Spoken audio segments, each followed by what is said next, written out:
Today we're going to be learning Bava Kamma Daf Lamed. This is the Daf for Shabbat. We're going to start at the Mishna at the top of the Daf. Second line, Hashofech mayim bereshut harabim. Similar to the previous Mishna, and we'll talk about what are the differences.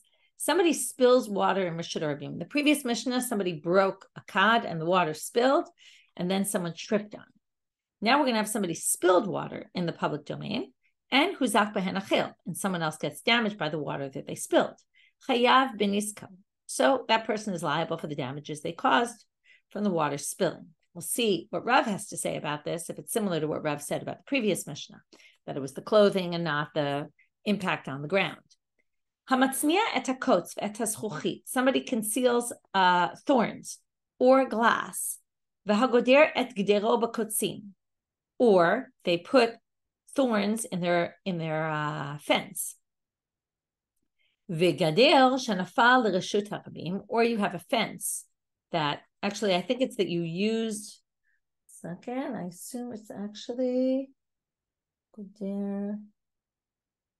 Yeah, he made a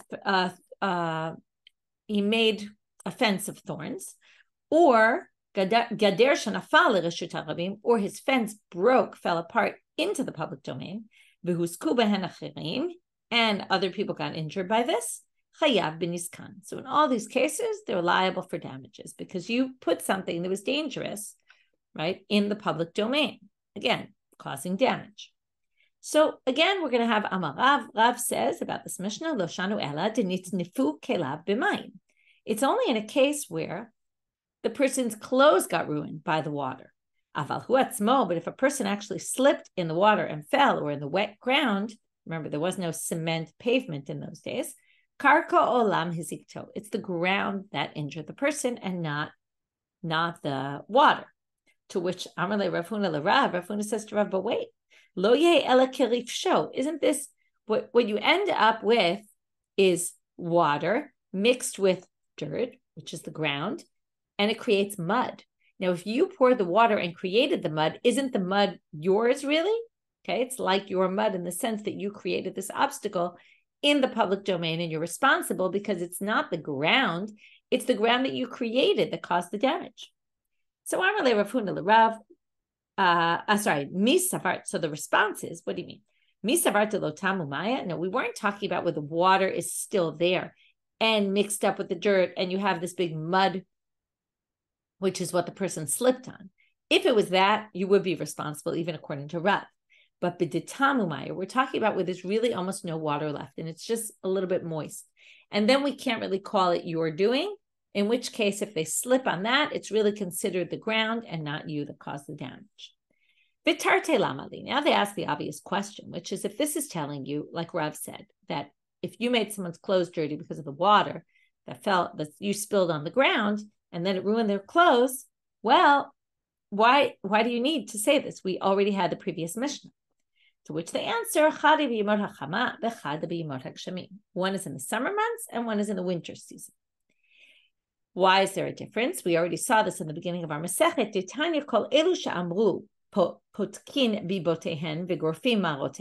When they said if you take out you unclog your drain and all the water spills out into the public domain, or you clean out your water, your disgusting water that's in your cave, and you wash it all out and it spills out into the street, you don't have permission to do this in the summer months. We talked about two reasons when we saw the Sugya on Daf Vav. Here we'll just mention one, which is it makes a big mess. The streets are all clean in the summer, and therefore you have no permission. But in the winter months, you have permission because anyway, it's full of water and rain and dirty, and it doesn't really matter. You're not making it any more dirty than it already is. Now, what they want to teach you here is, one Mishnah is telling you in the summer months when you're not allowed, that's when you're going, right? Then you're going to be responsible for damages. But the second Mishnah is telling you, even if it's in the winter months and you're theoretically allowed to dump your stuff, even though it's permitted, still, you might be permitted to dump your water, but it doesn't mean you're not responsible for damages. These are two different things. Moving now to the next part of our Mishnah. So I'm a Rabbi Yochanan, lo shanu ela mafriach. When we're talking about concealing a thorn, it's only if it's going to jut out from your wall. Let's say you put it in your wall and it comes outward. But mitzamtzem lo. But if it goes inward, then we're not worried, or it's very close to the wall. Why? My time of patur. Why will you be exempt?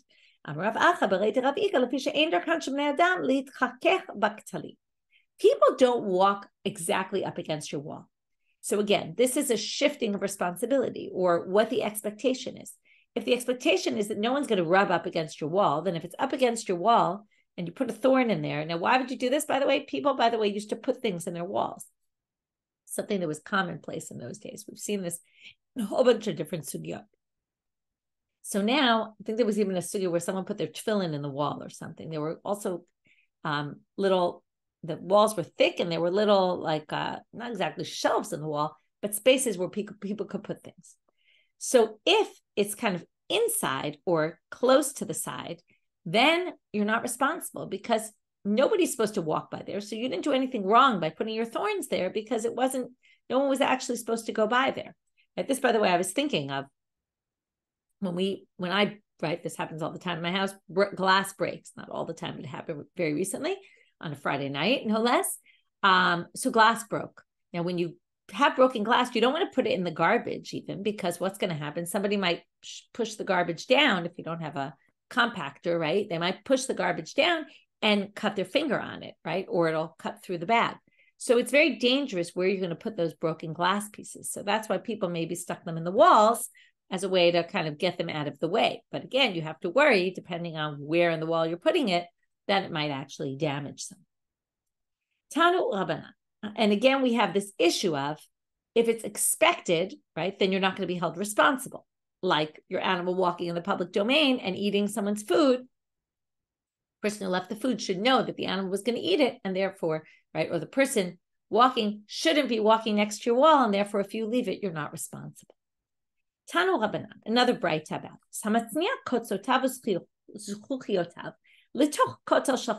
this is interesting. You put it now in the wall of your friend, not your own wall, but your friend's. By the way, the assumption is that when the Mishna said you're concealing it you're concealing the thorn or the glass, they also the assumption is you're talking about in a wall. Okay, you're talking about in your wall that faces into the public domain. So now the Braita says if you do it into someone else's wall, and then now that shouldn't matter really. But babal kotel v'satal kotlo, and then the owner comes and breaks their wall down. Now, the assumption is we don't really know. There's two possibilities: either he knew that you had it in there, or maybe he didn't know you had it in there, or she. So they break down their wall. There's stuff now on the ground, and now there's sharp items besides the broken pieces of the wall. You now have sharp items on the ground. So who's responsible? The one who broke the wall? Or you, because you put it in the wall. You put it in someone else's wall. So you put it in someone else's wall, you're responsible. So Amar Rabbi Yochanan says, but wait, it's only if the wall was falling apart. Because if the wall was falling apart, then you knew that either the wall was going to fall apart and your thorns were going to fall and you were going to create a hazard, or you knew that the owner was soon going to knock it down and rebuild it. But if it wasn't about to fall, then you'd have no reason to think that anyone would ever knock this wall down, and therefore you're not responsible for the damage. And that's what we're going to see right now. The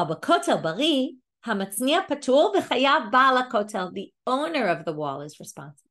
Now you might say, maybe they don't know that your stuff was in there, but when it falls into the street, they should clean it up, and including the pieces that you put in there.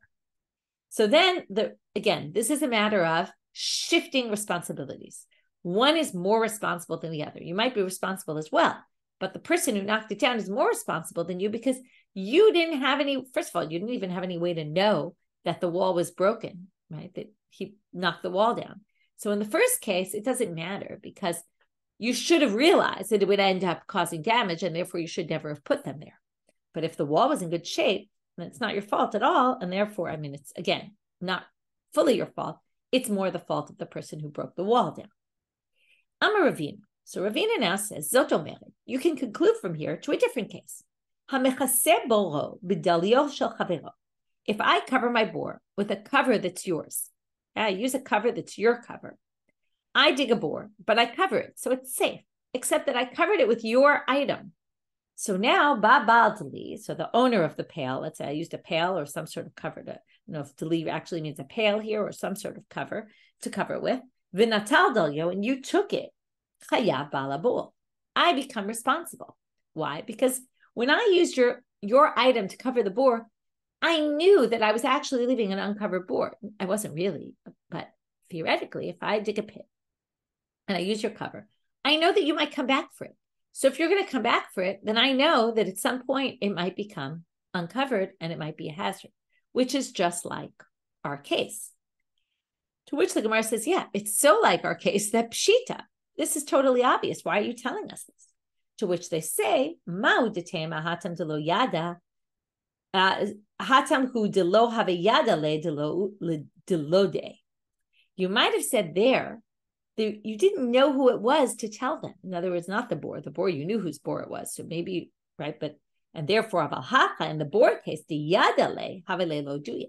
You knew whose bore it was. So when you took off your cover, I used your cover. I can't remember now who I said what, but I dug a pit. I used your cover. You come and take your cover back. Maybe you should have told me because you knew that you were now leaving my pit open and I'm now going to be responsible. So maybe you knew you should tell me so that I could come cover it. That's different than the case of the conceal because the thorns. In the thorn case, it's possible you don't even know who put the thorns in your wall. And therefore, you maybe aren't responsible. And I am. But in this case, maybe you are responsible. And maybe you should have told me. Kamma, that's why Ravina wanted to tell you. No, you don't have to tell me. Tanu Rabbanit, another bright. Chasidim harishoni. Now, based on all the things we learned, which is, if you put thorns in a wall, even in a case where the wall is healthy, and it's not going to be my responsibility. However, if you're going to be a pious person and you don't want to theoretically cause some future damage to someone, the Chasidim Harishonim hayu matzniim kotzotehem u'zchuchoyotehem betoch stotehem. They would bury these items in their fields. Okay, that's how they would, right? And this, again, this could go back to my thing about the garbage. In those days, people would go through the garbage. So it could be that this is to get rid of them, instead of throwing them in the garbage, where it could be people were going through the garbage. Right? We've had sugyot about people rummaging through garbage and they could get hurt. They would put it all the way under the ground. And they would put it 3 tvachim deep. Why? Well, the other issue is that when they're plowing, the plowshare that they're using might uproot those items and bring them to the surface. So therefore, they went more than 3 tvachim under. This reminds us of Sukkah and Eruvin and Shabbat, where we had the 3 tvachim issue, Lavud and all that. 3 tvachim is a measurement of significance. Now, basically, already there, we're not worried the plowshare is going to lift up this stuff. By the way, it also reminds us of a sugi of the Beit HaPras, which is a plowed field where there were bodies buried underneath. A Kohen shouldn't walk through because it's possible there's tumah there, if you remember. Rav Sheshet Shadelihu Benura. He had a different solution. He says, no, you should burn them. So that way, again, there's nothing left. Rav Shadeli B'diglat, he would throw them in the chidekel, in the diglat. Sorry, which one is it? Yeah, the chidekel, which is the Tigris River. Amar Rav Yehuda. So these are 3 possibilities of what you could do with them so as to avoid damaging. Amar Rav Yehuda, on account of this, about these Chasidim Harishonim who went beyond the letter of the law in order to really prevent damage, he says, and this is something that I told you in the beginning of our learning of Bava Kamma, that Rabbanit Chana Dreyfus spoke at the Siyum Hashas. If you haven't listened, you should find it on our site. It's a great shiur about this line. If you want to be a pious person, you should keep the laws of nezikin, basically. This is a way of being a pious person. Being a pious person, often you think a pious person, someone who prays, someone who's connected very strongly to God. Now, the best way to connect strongly to God is not necessarily through prayer, even though that obviously is an important element, but by involving yourself in whether it's learning nezikin or whether it's keeping the laws of nezikin, you're basically, and it seems to be here, not learning necessarily, but keeping the laws of nezikin, you're creating better. This is it's almost like saying this is all, right? Ethics, morals, how to behave in a society, how to keep yourself to a higher standard. Okay, and that's the importance. Either it's because you'll learn this halacha about how the Hasidim Rishonim got rid of their broken shards, and glass, or it's really, I think, much broader than that, which Rabban Yehuda talks about in her short Shiur, which is the value of being part of a society and understanding what the needs are of other people and how to prevent yourself from damaging other people, from causing issues, from, what our level of responsibility is, which is really what all these up here are all about, how important it is for us to be responsible for our actions.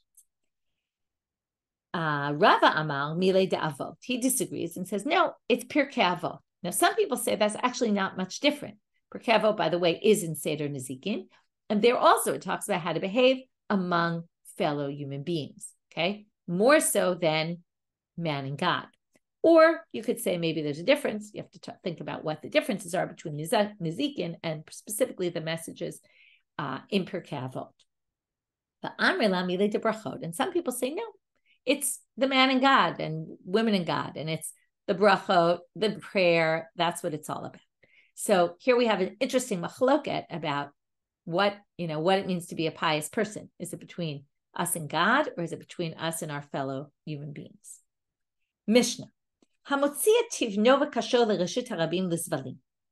is how they made fertilizer. They would take their straw and hay out into the public domain, and they would dry it out there, and it would really rot, Rashi explains, and from the rotting, it would turn into fertilizer over time. So what better place to do it? People didn't necessarily have enough room in their house. They would put it in the public domain. And somebody comes and slips on it. You're liable for damages. And in order to prevent this from happening, the rabbis said, we're going to see in the Gemara, they penalized people. And they said, we're declaring your stuff ownerless. You leave your stuff out to become fertilizer. Anyone who takes them can own them. They can be the owner because we're calling this ownerless. Rabban Shimon ben Gamliel Omer, anyone who puts a hazard into Reshut HaRabim in the public domain and it damages, chayavim l'shalem, you have to pay.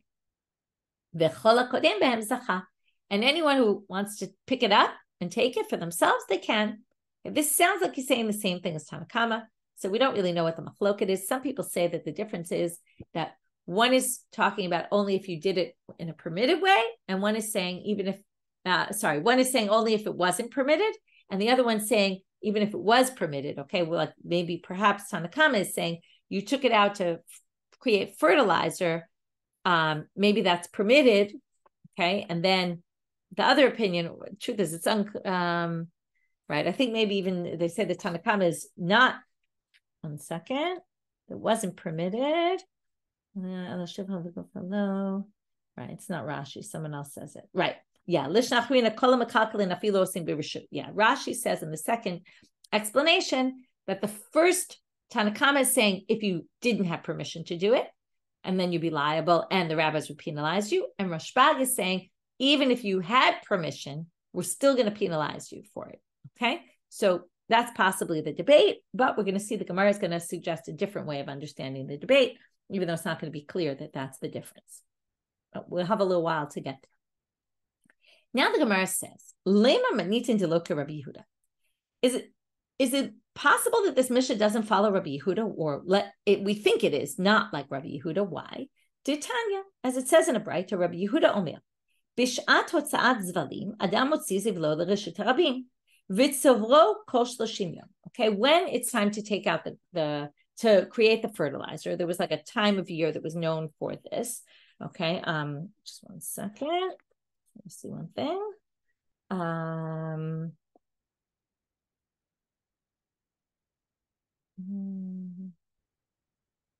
Right, we can take it out.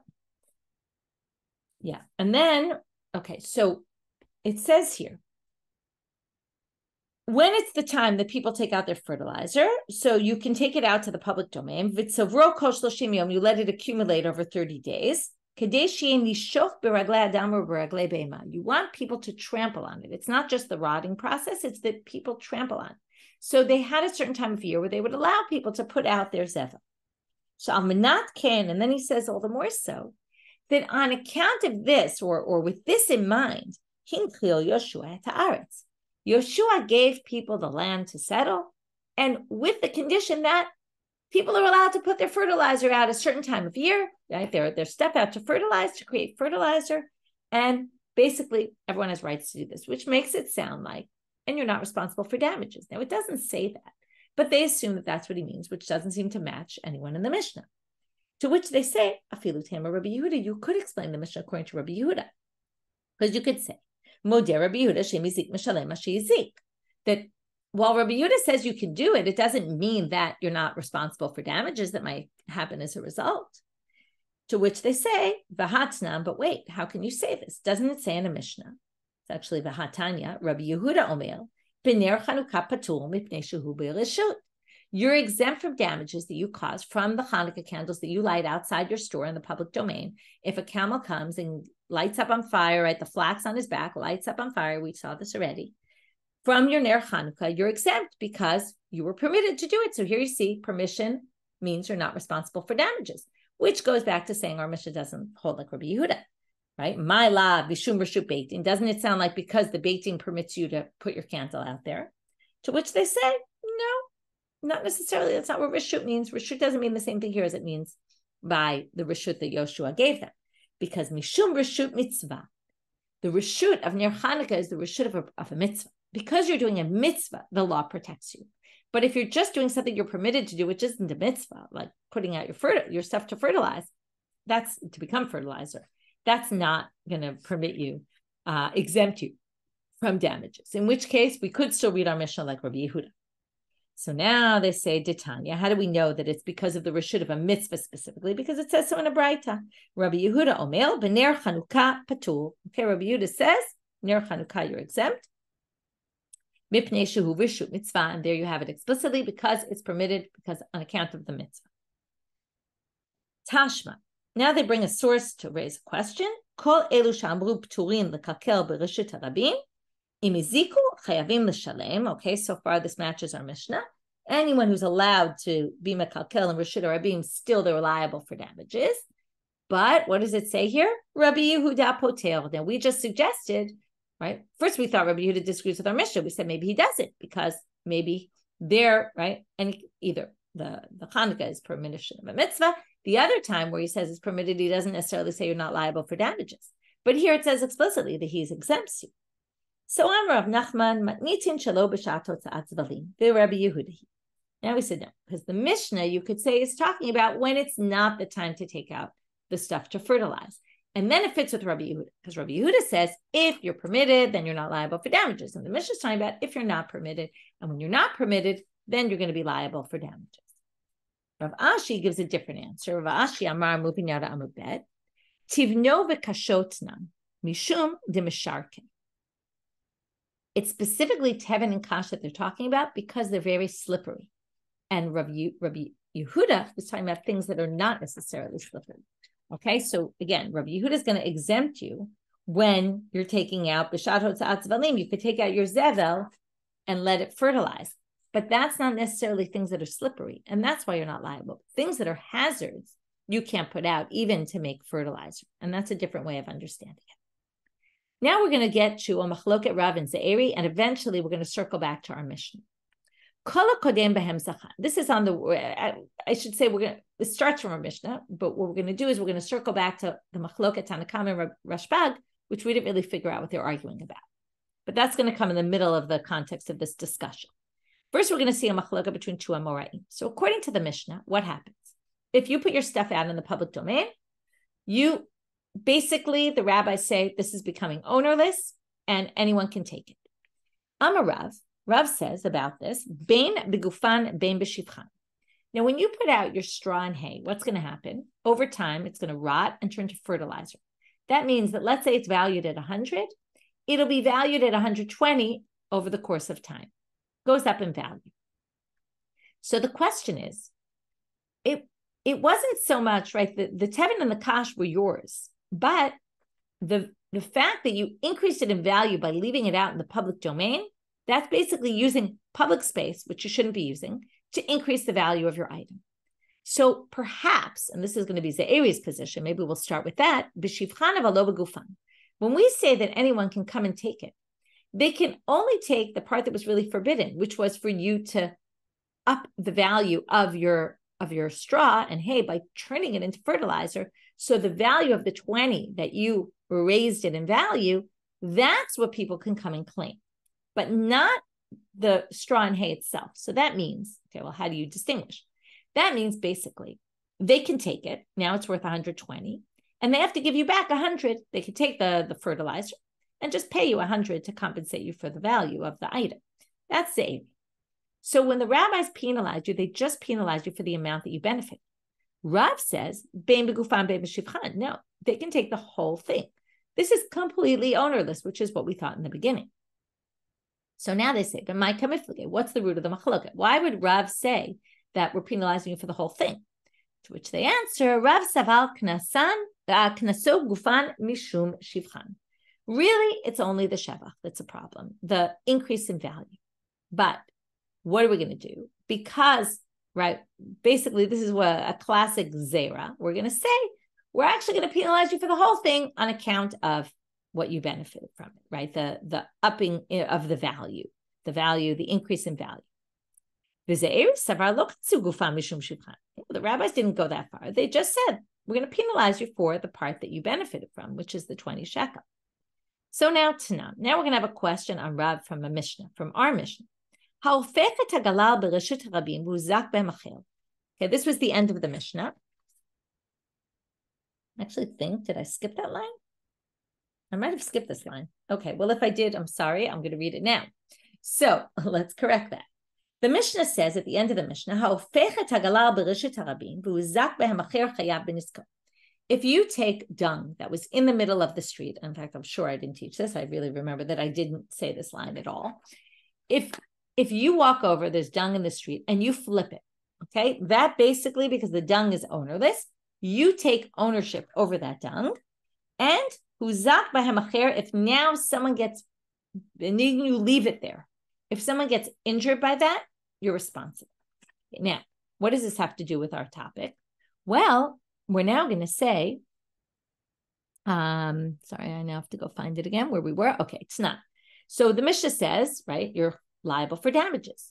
But notice what it doesn't say in this part of the Mishnah. Ve'ilu kol hakodem zacha lo katane. It doesn't say whoever takes it first can get it, meaning the rabbis didn't penalize you to make it ownerless, even though it seems to be just like the previous case. So basically, what's the problem here? Well, the issue is that according to Rav, there's only, okay, according to, let's start with Zeiri. Zeiri says the shevach. Now, you didn't actually increase the value. The dung, first of all, dung is used as fertilizer, but it doesn't need to change form to be fertilizer. It's already fertilizer. So there is no shevach. So that's why Zeiri doesn't have a knas here and say anyone can take it, because there is no improved value. But according to Rav, he says whether it's the value, right, the item itself on account of the shevach, on the increase in value, but the item itself is also, you're going to be penalized. So it should say anyone who picks this up, it becomes theirs. But they don't say that.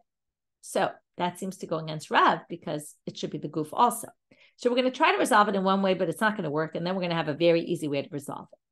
But first we get a little more complicated. Tana l'reisha v'u'edin l'seifa. So the Gemara says, well, even though it didn't say it, it said in the first part, and it meant to be applied to the second part. It's as if the Mishnah said, oh yeah, and obviously anyone who comes and claims it can take it because you left this hazard in the public domain, and therefore, the rabbis are penalizing.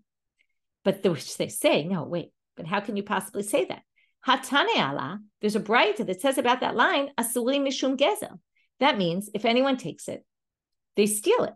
We're going to convict you of stealing, which means it belongs to the person. Again, it was ownerless to begin with, but you picked it up and flipped it. It's now yours. If someone steals it, it's forbidden. Okay, they can't steal it from you. It's yours, which means that the rabbis didn't penalize you. To which they suggest, maybe kikatane asuri mishum gezel akulam atnitinkai. Maybe when it says it's forbidden because of gezel, it's actually talking about the entire Mishnah, and what it means is lo tosha kadam v'zacha. Maybe you didn't understand the asuri mishum gezel. No. The way we explained it right now is Right? You picked up the dung, it became yours, and now no one can take it. But maybe it means no, anyone who comes can take it, and so much so, just like in the other cases, anyone who wants can come take it, and it becomes theirs, that if somebody steals it from them, it's theft. Okay, it's now forbidden mishum gezel after somebody came and picked it up. And then that wouldn't teach you anything about, right? It would still be able to say, kol hakodem zacha here, and really you are penalized. But then they say, but you can't possibly read it that way, that's what asurim mishum gezel means, that again, asurim mishum gezel either is the first person, right? It's his and or hers, and no one else can take it, versus the rabbis made it ownerless, right? And then there's this problem here. But if you want to resolve the problem, you say, oh no, when it says it's forbidden, it means after the rabbis made it ownerless, whoever picked it up, it became theirs to the extent that now no one can take it from them. They'd be liable for stealing. But you can't possibly explain it that way because halo katane hacha. It doesn't say so, because look at this bright. This bright is going to be just like our Mishnah, but it's going to add a few words that are very significant. Hamotzi tivno v'kasholu reshut harabim lizvalim. Same case, you took out your straw or hay to create the fertilizer. V'huzak b'hen acher, and somebody gets damaged by it. Chayav b'nisko, you're liable for damages. V'chol hakodem b'hem zacha, and anyone who comes first can take it. Umutar mishum gezel, and it's permitted if you steal it, basically meaning before you made it hefker, because it's not really yours anymore.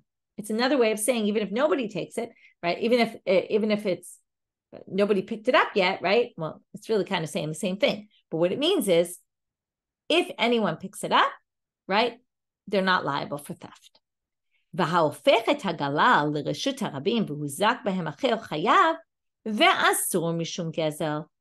then it says that in the case where you turned over the dung and it became yours and someone got damaged by it, it's forbidden mishum gezel, which means if it stands in opposition to the previous case. So you can't say later, right, asur mishum gezel. What it means is the rabbis didn't make it hefker at all. And it's yours because you flipped it and now became yours and no one can steal it from you. Okay? So that seems to indicate that this case is different, okay? Which again raises a question, how is Rav going to say that here lo conceal? Again, Rabbi Zeiri, it's very obvious. Zeiri said there's no shevach. So when there's no shevach, it's only shevach that we anyway make ownerless. But to Rav, who says the item itself we make ownerless, we have a problem. So we're going to answer this now very easily, basically saying there's no question even. I don't even know how you ask this question. Amar Rav Nachman bar Yitzchak, galal karamid. You're questioning from the dung case? Davar sheyesh bo sheva kansu gufo mishum shivcho. What did the Rav say? Rav said, we're going to penalize you and make the entire object ownerless on account of the increased value, which is for sure ownerless. And then we're going to just extend it to the item itself. That's only in a case where there is added value. By leaving it in the public domain, it's increasing in value, like we saw with the first case, with the tevin and the kash. But davar she'en bo sheva, these glalim, this dung doesn't improve in value by standing in reshut harabim or sitting. So therefore, well, since the whole reason for the rabbis to say we're making your item ownerless is really on account of the increased value, when there is no increase in value, we're not going to penalize you by making the object ownerless. And that's how Rav can explain the difference between the case of the galal and the other case. So when it's dung, there's no knas at all. Okay, and that's why it doesn't say kol hakodem b'hem zacha. Okay, that was a long-winded way of getting to a pretty simple answer. So again, what we had was we brought the machloket Rav and Zeiri about whether the knas is on the goof of the actual item itself on account of the increase in value, or is it just on the increased value? To which, right, we raised a question from our Mishnah, suggested a possible way of reading it, rejected that reading, and then basically said there's really no question. We have one more question, and then we're going to get to two suggestions that are going to eventually, we're going to come back to our Mishnah again. L'divrei ha'omel, kansu gufa mishum shivchan, according to the one who says, which is Rav, that the item is forbidden on account of, it becomes ownerless on account of the increased value. La'alter conceal. Now, if you put your teven and kash in the public domain, immediately we're going to say it's ownerless and anyone can take it. Or do you have to wait till it actually increases in value? Since the whole reason to penalize you is on account of the increase, maybe you have to wait till it increases in value before we render it ownerless. So they say tashma, let's learn it from here. From the fact that they raised a question from the galal, the dung, which doesn't have any increase in value, what do you see here? It doesn't have to increase in value for you to say that we're going to penalize you. To which the Gemara said that's a ridiculous suggestion, because what you might be thinking already, which is V'tizbara, you really think so? Ki Arin and Galal may come into the Shani Rav Nachman. That was all before Rav Nachman gave his answer. But Lebater, the Shani Rav Nachman, mi kalimur Galal klal. But in the end, Rav Nachman neutralized the whole question and said there is no question of Galal. So you can't learn from the question of Galal when there really is no question about Galal. Okay, next suggestion. Now we're going to suggest two different sources. First being a different source about interest, and then our source, our Mishna, the first case in our Mishna, and the machlokah between Kamma and Rabban. And we're going to suggest that perhaps the machlokah between Rav and Zeiri, who are Amoraim, is actually a Tanaitic debate. So, lema ketanai, let's suggest that it's actually Tanaim debate the same issue. Is it the object and the extra added value, or just the added value that we're going to make ownerless? So here's a different case. It's talking about interest. Shtar shekatu bo ribit. If I lend you money on interest, which is forbidden by Torah law, consimoto ve'eno goveh lo et hakeren ve'lo et haribit. We penalize you. Here again, we have a penalizing someone, and we're going to penalize you not just for the part you did wrong, right? Like we had before, not just for the increased value, but for the whole thing. That was rough. So here we say, eno goveh, I cannot collect this loan back anymore. Lo et hakeren, not the principal, ve'lo et haribit, and not the interest. Divrei Rabbi Meir. The rabbis say, what do you mean? Of course you get the principal back. You just can't get the interest. So lema Rav Amar Rabbi Meir. So it sounds like Rav is holding like Rabbi Meir, because he says the guf and the sheva, just like the ribi, the keren and the ribi, the principal and the interest. And Zeiri, who says only the increased value, also says here, like the rabbis, that it's only the interest that I can't collect. So now we're going to say, no. It's very different. And each one is going to say, I could side with the other position. Amar lecha, Rav could say, Ana da'amra afilu l'Rabbanan. I actually agree with the rabbis in this case, that even though I think in our case, we're going to penalize you for both, but in this case, you only can't get back the interest. Why? Akan lo ka'amra Rabbanan hatam, ela keren de behetera. There they said because the, sorry. Did I just say that right? Yeah. Ana amra afilu l'Rabbanan. Sorry. I can hold, did I say right? Right. The rabbi, yeah, I did say. So Akan lo ka'amra Rabbanan hatam ela keren de behetera. Aval hacha keren gufa kamazik. The keren part is permitted, but the keren part is actually allowed. I can lend you the keren. That's not a problem. Okay. It's just the interest that's a problem. So Rav says when it comes to the interest, yeah, it's just the interest that's the issue. So you can obviously get your loan back. But here, keren gufa kamazik. But here the item itself actually causes damage, right? It's not all, yes, it's you put it out there in order to increase the value. So you're using the Reshut Rabim for the increased value. But actually you're putting the object out there and the object could cause damage, and that's a hazard in and of itself. So therefore, we penalize you for the whole thing. Zeiri could say, Rabbi Meir. I can explain even Rabbi Meir's position according to me. There, Rabbi Meir penalized you and said, you can't collect anything of the oral. In this case, I loaned you money. I can't collect any part of the loan. Why is that? Because Hatam, there he says it, from the moment we write this document, I lend you money on interest, and I say I'm going to collect interest, I've already done something wrong. Whereas, in the case of leaving my stuff out in public, I actually haven't done anything wrong. I mean, I've done something wrong in the sense I've created a hazard.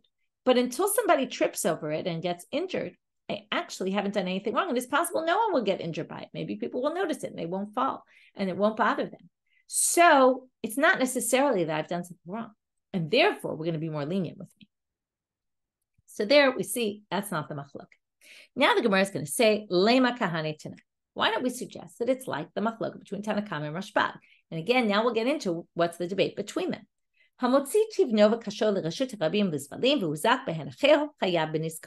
Right? Somebody gets hurt by it. After you put your straw out to turn it into fertilizer, you're liable for damages. And anyone who gets it will win. But here, we're actually not quoting our Mishna. We're quoting the Braita that we quoted before, which is asurim mishum gezel, and they're forbidden on account of theft, meaning no one is allowed to steal them, right? No one really is allowed to take them. Rabban Shimon ben Gamliel omer, kol ha'mekalkelim b'reshut harabim v'yiziku chayavim l'shalem, v'kol ha'kodem b'hem zacha umutarim mishum gezel.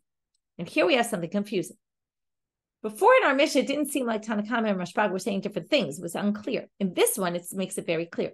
The Tana Kamma says, it's forbidden to steal it, okay? You can't take this, even though we just said it's ownerless, which doesn't make any sense.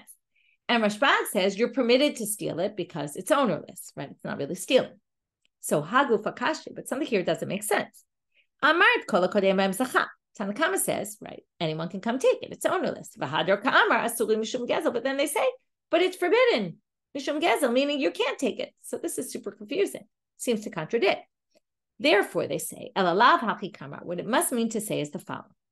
Kol hakodem b'hem zacha b'shivchan, v'asurim mishum gezel agufan. Now we have a good distinction. They're ownerless. What's ownerless about them? The shevach, the extra part. That's zeiri.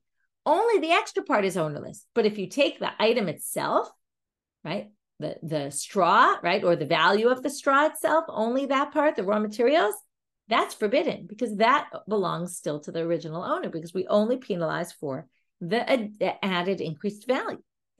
And therefore, they say, Rabban Shimon ben Gamliel, and here's the machloka between them. Because Rabban Shimon ben Gamliel is going to match Rav, who says, Afilu gufan nami kol hakodem b'hem zacha. No, the whole thing is hefker, and that's why mutarim mishum gezel. Anyone can come take it. It's completely ownerless. And there we have a good explanation, potentially, of what the machloket is. So now they say, if you're looking with Zeiri's glasses on, okay, Zeiri, who says it's only the shevach, vadai tanaim. He cannot possibly explain the other opinion, Rashbag, according to him. There's no way to explain why there's no problem. It's completely ownerless and there's no gezel. So the only way he could possibly explain it is to say, that's Rav's position, and I hold like Tana Kamma, okay? That's the only way to say it. And then you could say it's a machloket tanaim. So that's one way of looking at the machloket. But l'Rav milema tanaihi. But Rav can actually explain it some other way. Because Rav can come up with, according to his approach, an explanation for Tana Kamma. So Amar l'charav dekulei alma kansuku va mishum shibchan. Really, everybody holds like me, both Tana Kamma and Rashbag, that really the whole item is going to become ownerless. But hacha b'halacha ve'ein morin ken kamiflei. The machloket is, do we say this is the halacha, but we shouldn't teach people? Meaning, the rabbis penalized you and said it's ownerless, but they're not going to go telling everybody, oh, by the way, this is ownerless, come take it. Okay, that's something that sometimes and that's the machloket. Do we teach people or do we not? So that's why if you say asurim mishum gezel, you can't really steal it, is because we don't tell people, go take it. And therefore, you really can't steal it because we're not going to go teach you to steal it. But the one who says mutarim mishum gezel is going to say, of course we teach everybody. This is ownerless, we're going to penalize you and everyone should know about it. And therefore, there's no problem for anyone to steal. And that's how he explains to Itmar. And now we're going to bring further proof that there's machloket about this, and we're going to basically read that back into Rashbag and Tana Kamma. De Itmar, Rav Huna Amar Rav. Rav Huna says in the name of Rav, halacha ve'ein morinkin. This is the halacha, but we don't teach it. So that would be Tana Kamma, because Tana Kamma says it's forbidden to steal. You can't really take it. The Rav Adbar Ava Amar halacha morinkin. Rav Adbar Ava says, no, this is the halacha, and we do teach people. To which the Gemara says, Ini, but wait a minute, we have a problem. Because there were two scenarios that happened, one that came before Rav Huna and one before Rav Adbar Ava. Let's see what happened. Ha Rav Huna afker chushle. Somebody was drying out their barley grains outside, and Rav Huna said it was all hefker. Now that would sound like halacha u'morinken, and we teach people. He went out and said, everybody, this is hefker. That goes against what he just said. Rav Adbar Ava afker slikusta. He did it with dregs of dates. So the sediment of the dates. So also someone left it outside and he said, this is hefker. Now, Bishlam, I'm just going to finish to the Mishnah, even though it's already Lamed Aleph. Bishlam Rav Ad Barava Kishmate. So Rav Ad Barava fits perfectly. Halacha umolinkin, and that's why he said. But Elel Rav Huna Lema Hadrabe, what? Did he change his mind? To which the answer, Hanu Mutrin Havu. The people who had left out their barley that Rav Huna made at Hefker wasn't a typical case. It was a case where they left it and it was bothering people and they were told no, and then they ignored. And then they said, please put your stuff away. It's bothering, it's getting in our way. No, they didn't, they ignored. After ignoring a few times, then Rav Huna said, well, this case, we can say it's Hefker. So according to this, the machloket between Tanakara and Rashbag is, do we teach people that it's Hefker or do we not teach people it's Hefker? And that's a possible understanding of the machloket between them. So quick summary of the daf, we have the water being spilled, and then we said, why is this added to the previous mission? And we said whether it was done not under permission or even under permission, even if you were allowed to do it, still we're going to make you liable. We talked about putting the stuff in the walls and who's responsible. Then we went to someone who takes out their stuff into the public domain, right? Again, we talked about perhaps there's a distinction between permitted, not permitted, although it wasn't so clear. And which case are you going to be, right? We're going to make it hefker. And then we talked about, is it just Rav and Zeiri have this machloket? Is it the same machloket as Tanakam and Rashbag? We don't know. Possibly, possibly not. Is it the same as Ribit? No, that we said it's really not the same as the Ribit machloket. And within that, we also had some questions about it, right? We questioned Rav's opinion based on also the continuation of our mission. With that, wishing everybody Shabbat Shalom, and we'll meet up on Sunday.